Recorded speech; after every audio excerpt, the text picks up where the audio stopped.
고린도전서 4장 1절에서 5절 말씀. 고린도전서 4장 1절에서 5절 말씀. 신약성경 266쪽쯤에 있습니다. 고린도전서 4장 1절에서 5절까지 말씀을 한 절씩 교독을 하겠습니다. 제가 먼저 1절을 읽습니다. 사람이 마땅히 우리를 그리스도의 일꾼이요 하나님의 비밀을 맡은 자로 여길지어다. 그리고 맡은 자들에게 구할 것은 충성이니라. 너희에게나 다른 사람에게나 판단받는 것이 내게는 매우 작은 일이라 나도 나를 판단하지 아니하노니 내가 자책할 아무것도 깨닫지 못하나 이로 말미암아 의롭다 함을 얻지 못하노라. 다만 나를 심판하실 이는 주시니라. 함께 읽습니다. 그러므로 때가 이르기 전 곧 주께서 오시기까지 아무것도 판단하지 말라. 그가 어둠에 감추인 것들을 드러내고 마음의 뜻을 나타내시리니 그때에 각 사람에게 하나님으로부터 칭찬이 있으리라. 아멘. 우리 좌우에 계시는 분들과 가장 밝은 얼굴로 이렇게 인사하고 말씀을 받읍시다. 말씀의 은혜 받읍시다. 인사하겠습니다. 오늘 말씀을 전화로 이렇게 보니까 1부에 등록한 세 가족분이 지금 2부 예배도 드리고 계시네요. 너무나 참 귀합니다. 예배를 다 드려야 된다고 생각해서 2부에 또 계시는지 모르겠는데 너무 감사해요. 오늘 처음 교회 오신 분인데 이 예배를 안 빠지시는 그런 분이신가요? 하여튼 감사합니다. 1부 예배 마치고 집에 가신 줄 알았는데 또 2부 예배 오신 김에 식사하시고 오후 예배도 참석하고 가십시오. 감사합니다. 자, 우리 오늘 본문 말씀 제목이 먼저 한번 보십시오. 제목 우리의 정체성이다라고 하는 그런 제목입니다. 여러분 정체성이라고 하면은 무엇을 의미합니까? 다른 여러 가지 정의가 있겠지만 제일 정확한 정의는 국어사전을 찾아보면 됩니다. 그래서 국어사전에서 정체성을 어떻게 얘기하는지 제가 한번 읽어드리겠습니다. 정체성이라고 하는 것은 변하지 아니하는 존재의 본질을 깨닫는 성질이다. 정의가 원래 쉽지 않고 어렵습니다. 다시 한번 제가 읽어드릴게요. 변하지 아니하는 존재의 본질을 깨닫는 성질이다. 또는 그 성질을 가진 독립적인 존재를 말한다. 정의가 어렵죠? 제가 쉽게 좀 풀어서 말씀드릴게요. 쉽게 풀어서 얘기하면 영어로는 identity라고 하는 단어를 쓰는데 네가 누구냐 이 말입니다. 네가 어떤 사람이냐 이런 말이에요. 예를 들어서 길을 가다가 낯선 사람들을 만나서 이렇게 부딪혔다고 생각해 봅시다. 그럴 때 기분 나쁘면은 예를 들어서 마스크를 다 쓰고 있어 누군지 잘 몰라요. 그러면 네 정체가 뭐냐 이렇게 물어볼 수 있잖아요. 잘 안 물어봅니까? 그렇게 물어봤다 싸움 날 수 있으니까 그렇게 물어보지 마시고 그래서 청소년기나 또 청년기 때에 자신들의 이 정체성을 잘 발견하지 못해서 혼란스러워한다 이런 얘기들 많이 들어보셨죠. 그래서 정체성을 쉽게 얘기하자면 변하지 않는 본질, 자신의 고유의 성격, 성질을 바로 정체성이라고 합니다. 여러분 우리 믿는 사람 그리스도인의 정체성 가장 첫 번째로 얘기할 수 있는 건 뭡니까? 오늘 우리가 정체성을 여러 개 하겠지만 우리가 그냥 세상 사람들에 비해서 우리의 정체성을 가장 핵심적으로 말할 수 있는 단어 뭐가 있을까요? 성도가 있죠. 성도. 우리는 세상에 두 발을 딛고 살고 있지만 세상과 구별된 거룩한 성도들이다. 이렇게 얘기할 수 있어요. 그게 바로 우리의 정체성이다라는 정의와 연결이 될 수 있습니다. 여러분 이렇게 분명한 정체성이 있어야지 믿음의 길을 걸어가는 데 있어서 목적이 분명해지고 비전이 분명해지고 믿음의 길에서 어떤 상황, 역경들을 만날 때에 그것에 좌지우지되지 않고 올곧게 그 길을 달려나갈 수 있게 됩니다. 그래서 우리는 오늘 고린도전서 4장 말씀을 중심으로 해서 우리의 정체성이 무엇인가, 우리가 누구이고 우리가 어떤 사람인가에 대해서 살피면서 은혜를 나누겠습니다. 자, 오늘 본 말씀에서 우리가 알게 되는 우리의 정체성 그 첫 번째는요. 첫째는 하나님의 일을 감당하는 자다 이렇게 말합니다. 우리 같이 한번 따라해 봅시다. 하나님의 일을 감당하는 자. 그렇습니다. 고린도전서 4장 1절 상반절 말씀을 보면 사람이 마땅히 우리를 그리스도의 일꾼이요 이렇게 말씀하고 있습니다. 우리가 누구라고요? 그리스도 예수의 일꾼이다. 다르게 얘기하면 하나님 나라의 일꾼이다 이렇게 말하고 있어요. 그런데 우리가 무슨 일을 할 때 이렇게 하나님 나라 일꾼이다, 그리스도 예수의 일꾼이다 이렇게 말합니까? 어떤 분들은 이렇게 생각합니다. 내가 교회에서 교회의 사역들, 그러니까 교회 안에 봉사를 할 때 이것만 하나님의 일이고 교회의 일이고 예수 그리스도의 일꾼으로 사는 것이다 이렇게 생각하시는 분들이 있어요. 그러나 여러분, 이 잘못된 생각입니다. 여러분 눈을 뜨십시오. 여기서 눈 감으면 안 됩니다. 여기서 눈 감으면 제 책임이 아니고 여러분 책임입니다.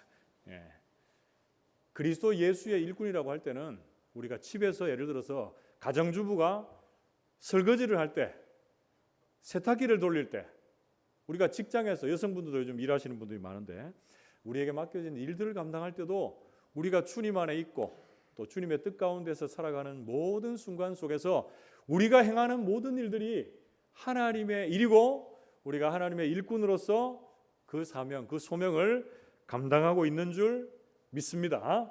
그런 확신 가운데 믿음의 길을 가야 됩니다. 그것이 바로 미셔너리 처치의 사명을 감당하는 것이다. 선교적 교회의 사명을 감당하는 것이다. 이렇게 말할 수 있습니다. 무엇을 하든지 하나님의 일, 하나님의 나라의 것으로 생각하고 살아간다는 것이죠. 여러분, 고린도전서 3장 9절 말씀해 보면 우리는 하나님의 동력자들이요 이렇게 말씀합니다. 그래서 우리가 물론 직장에서 협력하는 사람들이 있고 교회에서도 지체들이 있어요. 그래서 함께 일을 감당하지만 우리는 가장 근본적으로 누구의 동력자입니까? 하나님의 일을 감당하는 하나님의 동력자들이에요. 그리고 우리가 하나님의 일을 감당할 때에 하나님이 우리의 가장 든든한 동력자가 되어주셔서 우리를 지원해 주시는 줄로 믿습니다, 여러분. 그래서 여기서 얘기하는 일꾼이라고 하는 단어를 좀 주목해 볼 필요가 있는데요. 제가 이 헬라어 언어를 잘 안 썼는데 오늘은 한 3가지만 쓸게요. 제가 잘 알아서 쓰는 게 아니고 여러분들과 함께 배워가면서 이 뜻들을 좀 알았으면 좋겠다 싶어서 말씀을 드립니다. 여러분, 일꾼이라고 하는 헬라어 단어는 휘페레테스라고 하는 단어를 씁니다. 휘페레테스, 단어가 좀 어렵죠? 이때 같이 한번 따라해 봅시다. 휘페레테스. 휘페레테스는 어떤 뜻이냐면 종이다, 노예다, 하인이다 이런 뜻이 있습니다. 제가 예전에 어릴 때죠. 주일학교 잠깐 다녔지만 그래도 기억이 많습니다. 그때 예전에 다닐 때는 분기마다 교회에서 지원을 해줬는지 아니면은 그 선생님 사비로 했는지 모르겠는데 친목회를 자주 했어요. 그래서 친목회하면 무조건 가는 데 어디입니까? 떡볶이 먹고 영화 보고 이 2가지 무조건 했습니다. 그래서 제가 기억나는 게 지금 그때 영화 본 것 중에 여러 가지가 있지만 성룡이 나오는 쾌찬차, 아주 오래된 영화입니다. 제가 초등학교 그때쯤이니까 그 영화가 기억나고 배너라는 영화가 기억나요. 배너. 그 배너라는 영화에 보면 그게 참 기독교적인 색채가 짙은 영화인데 거기에 주인공이 이렇게 막 배 밑에서 노예가 되어서 막 이렇게 노를 젓고 있는 그런 장면이 나옵니다. 여러분 기억나시는지 모르겠는데 그래서 여기서 하인이다, 노예다, 종이다 할 때는 그 뜻이 있습니다. 그러니까 노예 중에 종 중에도 가장 낮은 자리에 있는 종입니다. 그래서 거기서 보면 이제 앞에 주인은 아닌 것 같은데 그 노예들을 총괄하는 사람이 채찍이죠, 채찍을 가지고 막 이렇게 왔다 갔다 치면서 좌로 우로 하면 그 사람은 어떻게 합니까? 막 힘들어 죽을 것 같아서 계속 노를 젓는 거예요. 그게 노예입니다. 그게 노예. 그게 여기서 얘기하는 종이다라는 의미입니다. 그래서 이것을 하나님 나라, 하나님의 일로 바꾸어서 생각해 본다면 우리가 예수 그리스도의 종이고 노예고 그리고 하인입니다. 그럼 우리가 해야 될 가장 합당한 자리에서의 그 종으로서의 정체성을 나타내는 게 무엇이겠습니까? 주님 말씀하시면 주님의 뜻이면 뭐 하는 거예요? 예스 하고 순종하고 복종하며 나가는 것이 하나님의 종, 예수 그리스도의 종, 노예로서의 합당한 자리다라는 것입니다. 여러분 사도 바울이 사도행전 26장 16절에서 나 자신도 우리 주님께서 종으로 부르셨다라고 하는 그런 고백을 하고 있습니다. 원래 사도 바울이 어떤 사람이었습니까? 예수 믿는 사람을 잡아 죽이는데 앞장서는 비방자요, 박해자요, 폭행자요, 죄인 중에 우두머리, 이 괴수가 되는 사람이었는데 다메섹 도상에서 주님을 만납니다. 예수 믿는 사람들 다 잡아 죽이려고 공문서 받아 가지고 가는 그 길에 우리 주님 만났습니다. 어떻게 만납니까? 해보다 더 밝은 빛으로 찾아오신 우리 주님을 만났습니다. 그 주님이 사도 바울에게 이렇게 말씀하십니다. 사도행전 26장 16절입니다. 일어나 너의 발로 서라. 내가 내게 나타난 것은 곧 네가 나를 본 일과 장차 내가 내게 나타날 일에 너로 종과 증인을 삼으려 함이니. 아멘. 여러분 하나님께서 사도 바울을 어떻게 삼으셨다고 합니까? 종으로 삼으셨고 증인으로 삼으셨다. 여기서 이 종이 바로 오늘 이야기하고 있는 그리스도의 일꾼이라고 하는 단어하고 똑같습니다. 종은 어떤 자입니까? 지금 네가 본 것과 나타날 것에 대해서 많은 사람들에게 보여주고 또 그 보여주고 나타난 대로 순종하며 사는 자가 종이다, 이렇게 말하는 거예요. 사도는 이 말씀을 받은 이후에 어둠에서 빛으로 그리고 사단의 권세에서 하나님께로 돌아왔습니다. 그리고 그의 이후의 평생을 이방인들에게 복음을 전하는 그릇으로 하나님께서 그리스도의 일꾼으로 하나님의 일을 감당하는 자로 마음껏 사용하셨습니다. 사랑하는 성도 여러분, 오늘 본 말씀에서 배우게 되는 우리의 정체성 뭡니까? 하나님의 일을 감당하는 자, 그리스도의 일꾼이 된 줄로 믿습니다. 우리가 교회에서나 사회에서나 하나님께서 우리에게 주신 그 모든 일들을 감당할 때에 여러분 순종함으로 복종함으로 하나님의 뜻을 온전히 이루어드리는 하나님의 사람들, 하인으로서 종으로서 노예로서의 사명을 잘 감당하는 하나님의 사람들 되시기를 주님의 이름으로 축복합니다. 크게 두 번째로 오늘 본문 말씀에서 알게 되는 우리의 정체성 두 번째는 하나님의 비밀을 맡은 자입니다. 우리 같이 한번 따라해 봅시다. 하나님의 비밀을 맡은 자. 그렇습니다. 고린도전서 4장 1절 하반절 말씀해 보시면 하나님의 비밀을 맡은 자로 여길지어다, 이렇게 말씀하고 있습니다. 우리가 그리스도의 일꾼, 하나님의 일을 감당하는 자일 뿐 아니라 하나님의 비밀을 맡은 자로 세워졌다라고 이렇게 말씀해 주고 있습니다. 여러분 여기서 하나님의 비밀은 뭘까요? 하나님의 비밀, 원래는 비밀처럼 이렇게 감추어져 있었는데 지금은 드러나서 그를 믿는 모든 사람들에게 알려진 것. 여러분 금방 생각난 건 뭐 있습니까? 예수 그리스도의 계시요, 예수 그리스도의 영광의 복음이 바로 이 하나님의 비밀입니다. 에베소서 3장 3절에서 4절 말씀해 보시면 곧 계시로 내게 비밀을 알게 하신 것은 내가 먼저 간단히 기록함과 같으니 그것을 읽으면 내가 그리스도의 비밀을 깨달은 것을 너희가 알 수 있으리라, 이렇게 말씀합니다. 바울이 먼저 하나님의 말씀, 하나님의 비밀, 예수 그리스도의 복음을 깨닫고 그 복음 안에서 살아갑니다. 그러면서 에베소 성도들에게 말씀을 전하면서 너희도 이 말씀을 받으면 그 말씀을 깨닫고 주님을 더 깊이 알아가게 될 것이다 라고 이렇게 말씀해 주고 있습니다. 에베소서 3장 7절 말씀에 보면 이 복음을 위하여 그의 능력이 역사하시는 대로 내게 주신 하나님의 은혜의 선물을 따라 내가 일꾼이 되었노라, 이렇게 말씀합니다. 하나님께서 사도 바울에게 복음을 주시고 그 복음을 증거하는 일꾼으로 삼으셨는데 그 일꾼으로 삼아서 그 일을 행하는 데 있어서 그의 능력이 역사하시는 대로 내게 주신 하나님의 은혜의 선물을 따라 내가 일꾼이 되었다, 이렇게 말씀합니다. 그러니까 하나님의 비밀을 맡은 자, 그 하나님의 영광스러운 복음을 맡은 자로 이 땅을 살아갈 때에 필요한 게 뭡니까? 하나님의 능력이고 하나님의 은혜가 되는 줄로 믿습니다. 여러분 이 영광스러운 복음을 우리에게 어떻게 주셨다고 말씀하고 있습니까?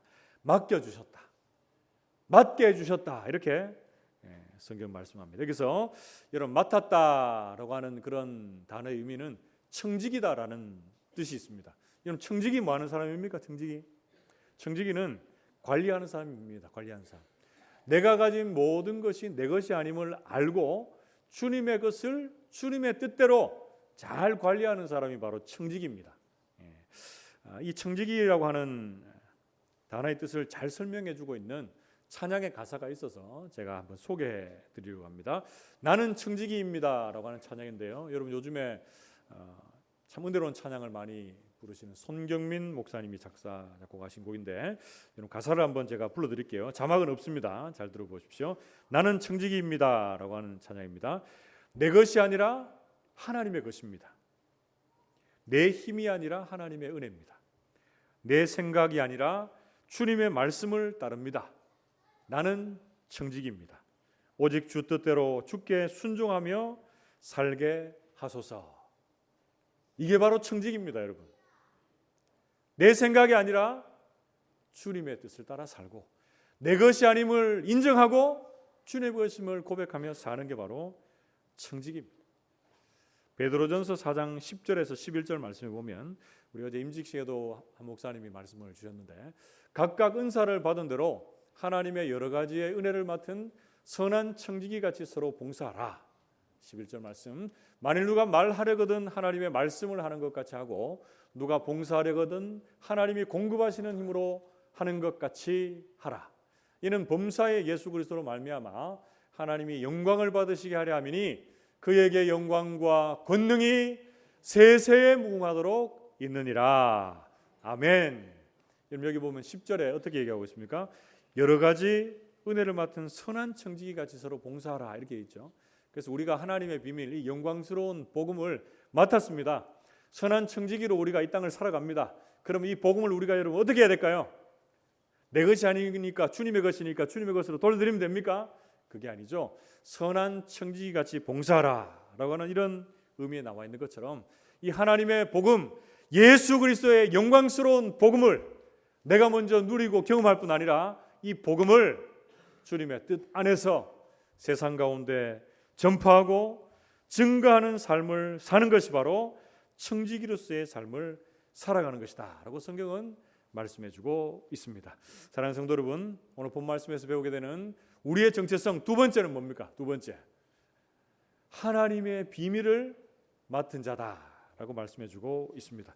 우리 모두는 이 예수 그리스도의 영광스러운 복음을 맡은 청지기로 이 땅을 살고 있습니다. 이 복음을 맡은 선한 청지기와 같이 우리 모든 성도들을 이 복음을 세상에 선포하고 증거하는 하나님의 사람들이 되시기를 축복합니다. 더불어 하나님 주시는 힘으로 이 모든 사역들을 잘 감당해낼 수 있게 되기를 주님의 이름으로 축복합니다. 마지막 셋째로 오늘 본 말씀에서 알게 되는 우리의 정체성 세 번째, 셋째는 충성하는 자로 우리를 세우셨습니다. 우리 같이 한번 따라해 봅시다. 충성하는 자. 그렇습니다. 세 가지였습니다. 첫 번째는 우리는 하나님의 일을 감당하는 자. 두 번째는 하나님의 비밀, 이 영광스러운 복음을 맡은 자고, 세 번째는 이 모든 일에 충성하는 자로 우리를 세우셨습니다. 고린도전서 4장 2절 말씀에 그리고 맡은 자들에게 구할 것은 충성이니라 이렇게 말씀합니다. 여기서 충성이라고 하는 단어는 피스토스라고 하는 단어를 쓰는데요. 이 충성의 뜻이 뭡니까? 충성은 신실하다, 그리고 진실하다, 그리고 믿을 만하다 이런 뜻이 있습니다. 그리고 좀 더 풀어서 단어를 설명하자면 처음부터 끝까지 한결같이 변함없는 꾸준함 이런 뜻이 있습니다. 자, 충성을 다시금 정의할게요. 어렵지 않습니다, 여러분. 처음부터 끝까지 변하지 않는 한결같은 꾸준함이 바로 충성입니다, 여러분. 그래서 계시록 2장 10절 말씀을 보면 죽도록 충성하라 그리하면 내가 내게 생명의 면류관을 주리라 라고 말씀이 있습니다. 여러분, 근데 솔직히 말해서 여러분 사람들에게 있어서 이 충성이라고 하는 단어가 어울립니까? 안 어울립니까? 안 어울립니다.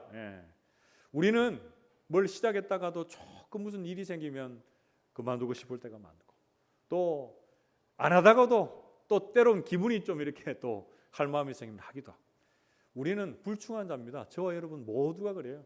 우리에게 있어서 처음부터 끝까지 변하지 않는 충성스러움, 한결같음, 변치 않는 이런 거는 어울리지 않는 그런 사람들입니다. 그런데 하나님께서 우리 모두를, 불충한 우리들을 충성스럽게 여겨주셔서 우리에게 여러 가지의 일을 맡겨주심에 우리는 감사할 수밖에 없다라고 성경은 말씀해주고 있습니다. 디모데전서 1장 12절 말씀에 나를 능하게 하신 그리스도 예수 우리 주께 내가 감사함은 나를 충성되이 여겨 내게 직분을 맡기심이니 이렇게 말씀합니다. 여러분 이 말씀 누구에게 주는 말씀입니까? 또 어떤 분도 이렇게 생각할 수 있습니다. 어제 은퇴식도 하고 임직식도 했으니까 우리 임직 받으신 분들, 직분 받으신 분들이 이 말씀을 제대로 받고 따라가야 된다. 니는 맞고 나는 아니다. 요래 생각하면 됩니까? 안 됩니까? 이 말씀은 저와 여러분 모두에게 해당되는 말씀입니다. 그러니까 이 말씀을 여러분 개인에게 각자에게 모두 적용하시면 됩니다. 하나님의 일을 감당할 때 어떻게 한다고요?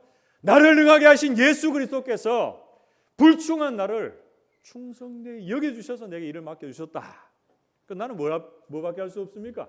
감사할 수밖에 없다라고 고백하는 것이 맞다라는 겁니다. 사도 바울은 또 집사의 자격에 대해서 말하면서도 이렇게 말씀을 합니다. 디모데전서 3장 11절 말씀에 여자들도 이와 같이 정숙하고 모함하지 아니하며 절제하며 모든 일에 충성된 자라야 할지니라 이렇게 말씀합니다. 이 말씀을 딱 받으면서 또 여자들도 그러니까 남자는 나는 아니다. 여자들만 이렇게 생각하면 안 됩니다. 이 말씀은 우리 모두에게 해당돼야 되는 말씀입니다. 모든 일에 충성된 자라야 한다. 이 말씀보다 그 앞의 내용이 더 중요합니다. 이런 자리에 설 때 우리가 모든 일에 충성된 자로 서는 거예요. 어떻게 해야 됩니까? 정숙하고 윤정숙 권사님이 뭐 정숙하고 하는 거 아닙니다. 그 정숙 이 정숙 다릅니다. 정숙하고 모함하지 아니하며 절제하며 이런 것들이 다 균형 있게 우리의 삶에 녹아 있을 때에 하나님께서 우리에게 충성된 자라 이렇게 칭찬해 주시는 것입니다. 사랑하는 성도 여러분, 우리는 할 수 없지만 하나님께서 우리에게 아름다운 지위, 사역, 은혜 주셔서 우리에게 하나님 일을 감당하게 하셨고 우리에게 이런 사역들을 감당할 만한 힘과 능력을 주시고 믿음 안에서 큰 담력, 담대함들을 허락해 주실 줄 믿습니다.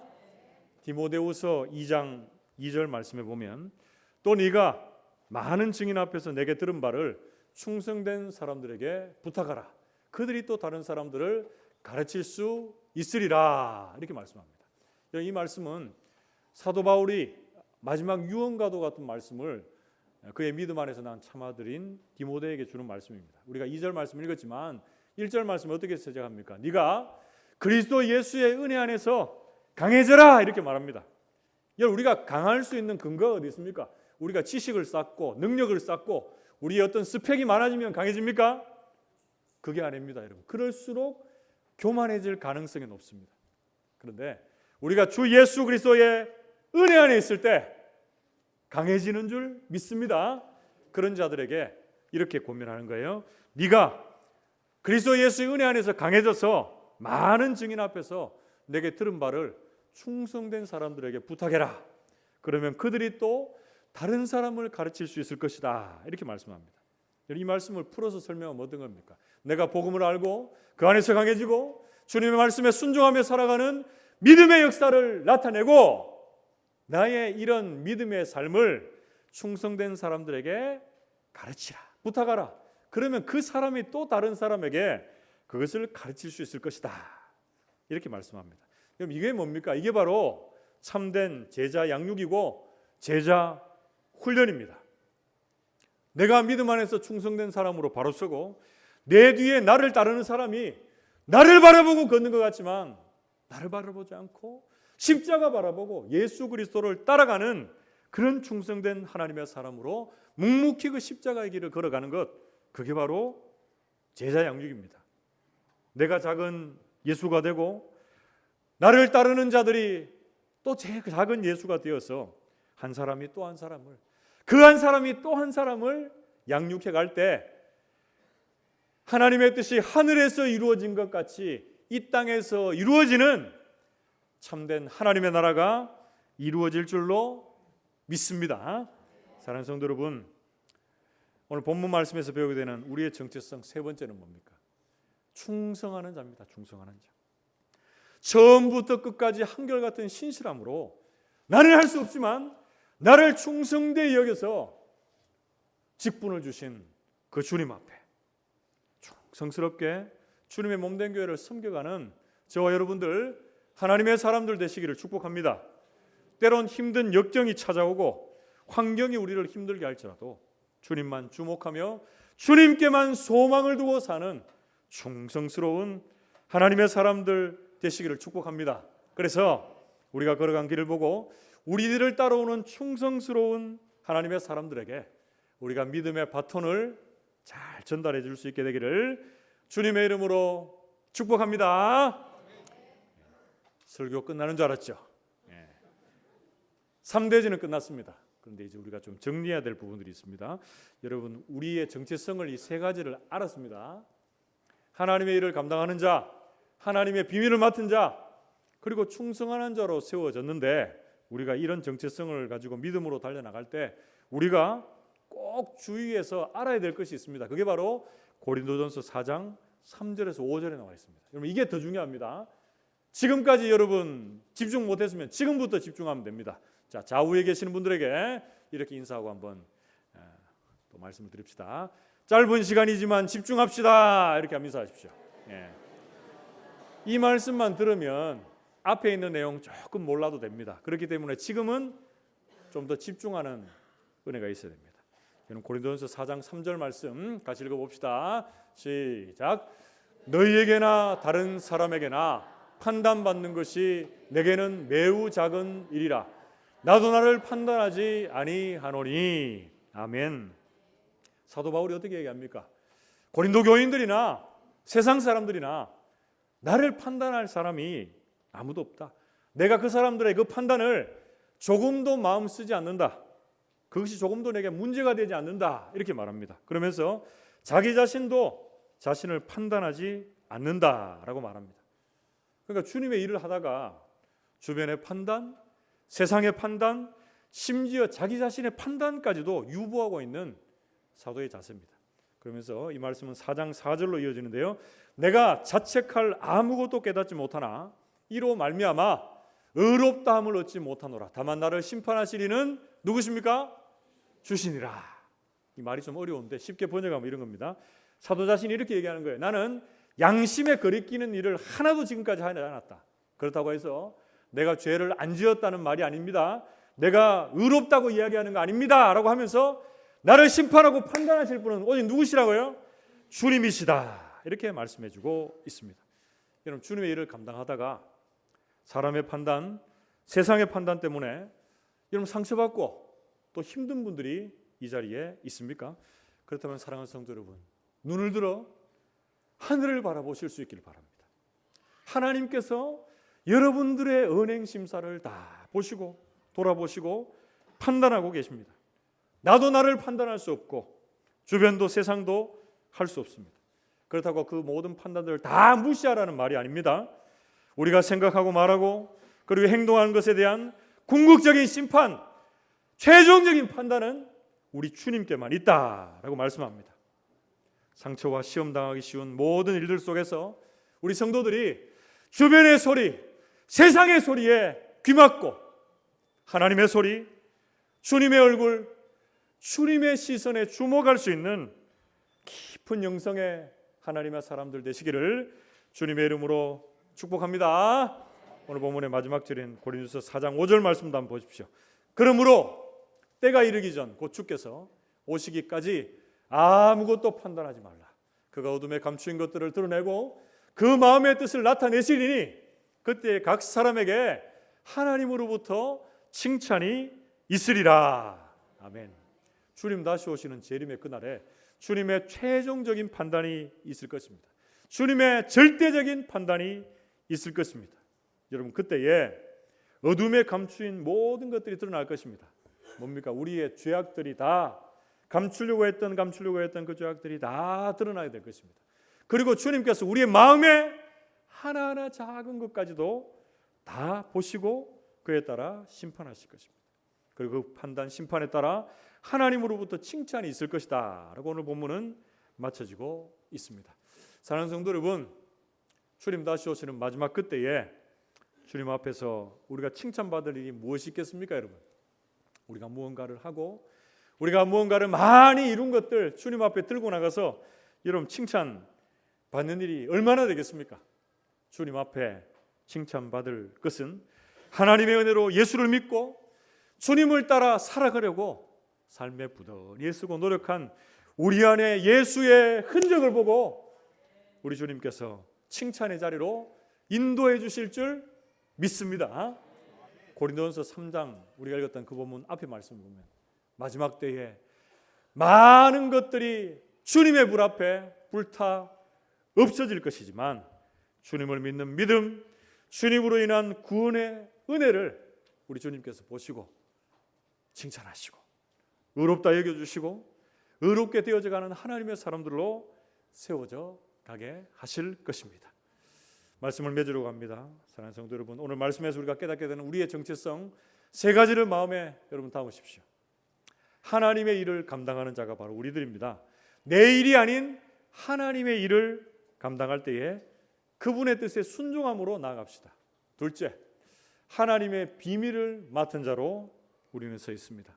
하나님의 비밀, 즉 영광스러운 그 복음을 맡은 선한 천지기로 그 복음 전파와 증거의 사명을 기쁨으로 감당합시다. 마지막 세 번째로 우리는 충성하는 자로 여기에 서 있습니다. 하나님께서 맡겨주신 모든 일에 대해서 주님의 판단을 기대하며 주님 주시는 힘으로 충성스럽게 감당할 수 있기를 주님의 이름으로 축복합니다.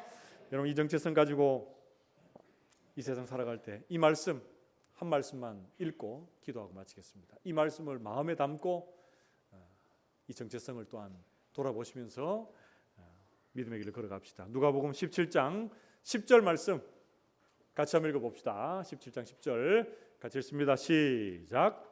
이와 같이 너희도 명령받은 것을 다 행한 후에 이르기를 우리는 무익한 종이라 우리가 하여야 할 일을 한 것뿐이라 할지니라. 아멘. 기도하겠습니다. 하나님